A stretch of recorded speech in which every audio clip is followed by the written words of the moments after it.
All the prominent and reputable farmers and hunters died mysteriously in their farms and in the forests. This resulted in food shortage. The king had to consult the wise one. The wise one now told the king that the mysterious death of the farmers was as a result of snake bites. In the heart of a bustling African village called Abijo, there lived a woman called Laraba. She was known far and wide for her kindness, grace, and unwavering devotion to her husband, Aliyu. Yet, despite their love, there was an unspoken sorrow that clouded their home, the absence of children. Laraba's heart ached with longing as the years passed by, each one marked by the echoing emptiness of their home. Aliyu, torn between his love for Laraba and his desire for children to carry on his legacy. His family members were already getting impatient. This is 5 years already and no children. Don't you think you should marry a second wife? They told him. He finally made the difficult decision to take a second wife, Morenike, hoping that she will bring the joy of children into their home. Morenike, a vibrant and youthful woman, quickly became pregnant and to the amazement of all, gave birth to not one but 3 beautiful daughters in quick succession. As a joyous celebration filled the air, the weight of disappointment settled even heavier upon Laraba's shoulders. Aliyu's heart, once filled with love for Laraba, now harbored resentment and bitterness towards her for inability to conceive.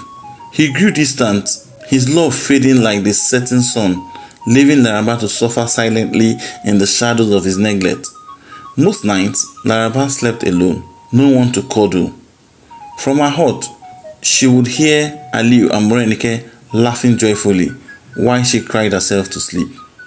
One day, as she was coming back from the farm, she stood and looked up in the sky with tears in her eyes. Then she said, "O gods of our land, how have I offended you? Why have you decided to make me sorrowful? I have become a laughingstock. I have been married for 7 years and yet no child. My heart bleeds. What have I done that you have turned deaf ears to my prayers?" She continued to cry. All of a sudden, she heard a voice. "Laraba, wipe your tears because your prayers have been answered long ago. The one inside you is not ordinary, as he has been sent to save Abijo and the whole of mankind." Immediately, Laraba woke up sweating. Oh, it was just a dream. She didn't sleep all through the night. What kind of dream is this? And what is inside of me? She wondered. Laraba got pregnant 6 months after. Her joy knew no bounds. This made Aliyu give her little attention again.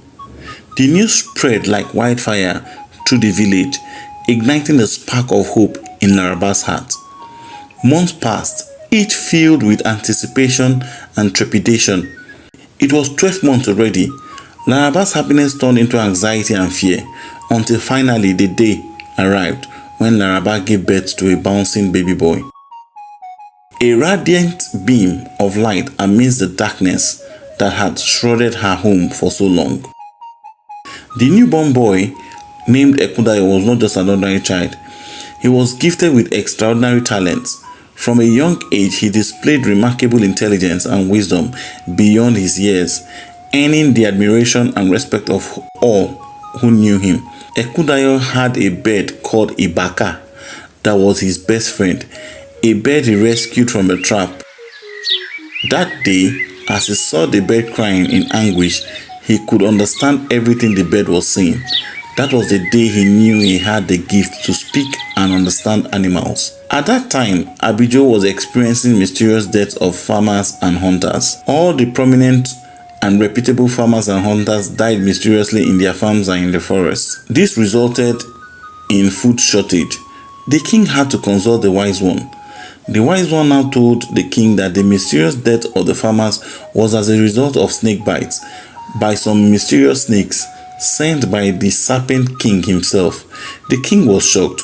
Why would the serpent king be killing our farmers and hunters? Why? The wise one explained that 2 years ago, a famous hunter called Odekunle killed the snake and her 5 children who were passing innocently, and this angered the Serpent King. For that reason, the Serpent King has sworn to revenge by killing all farmers and hunters, and the aim is to cause starvation in Abijo. Ha! The king exclaimed. So what do we do? The wise one said that the only solution is to look for someone to go beg the Serpent King. The king asked, where does the Serpent King live, and who will embark on this risky journey?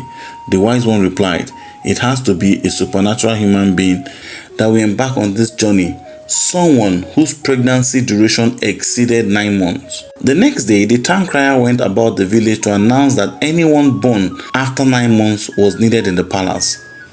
Laraba went with his son Ekundayo.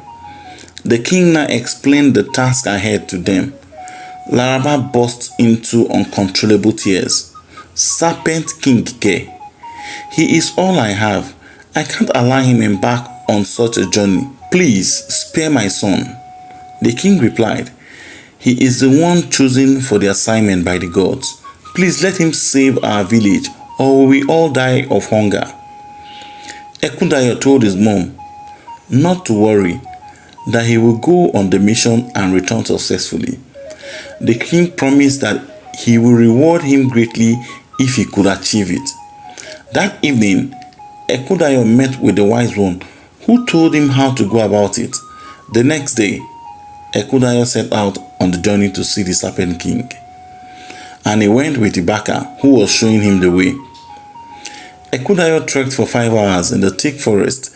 Then he saw a mountain with an entrance. Ibaka said, yes, this is the place. Ekundayo was scared at first, but later summoned courage and went in. Inside was the most beautiful place Ekundayo has ever seen. Suddenly he heard a loud laughter. Son of man, what brought you to my kingdom? When Ekundayo looked up, he saw a gigantic cobra with a crown on his head, and he went on his knees immediately. Serpent King, please, my people have sent me here to plead with you. Please forgive us and spare our farmers and hunters. The Serpent King refused and said, do you know that the snake that Odekunle killed was my daughter and her grandchildren, who were going about their daily activities without causing any harm? Ekundayo replied, we all are sorry for the ignorance, and he has paid with his life and the lives of several hunters and farmers. Please forgive us. After a while, the Serpent King agreed and gave him 2 conditions. That first, snakes must not be killed again in Abijo, and secondly, a day must be dedicated in a year to celebrate a festival called Odun. Ekundayo was so happy. Immediately he left the mountain. He turned back and couldn't find the mountain again. This is mysterious, he thought.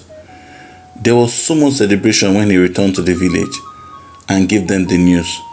The king rewarded Ekundayo and his parents, and they became very rich. Abijo has been delivered, said the king. The farmers can now go to the farm, and the hunters can now get us meat. Snakes were never killed again in Abijo, and Oduijo became a very big occasion. Laraba and Aliu were so proud of their son. True, I waited for so long, but it was indeed worth the wait. The gods of our land, I thank you, Laraba said.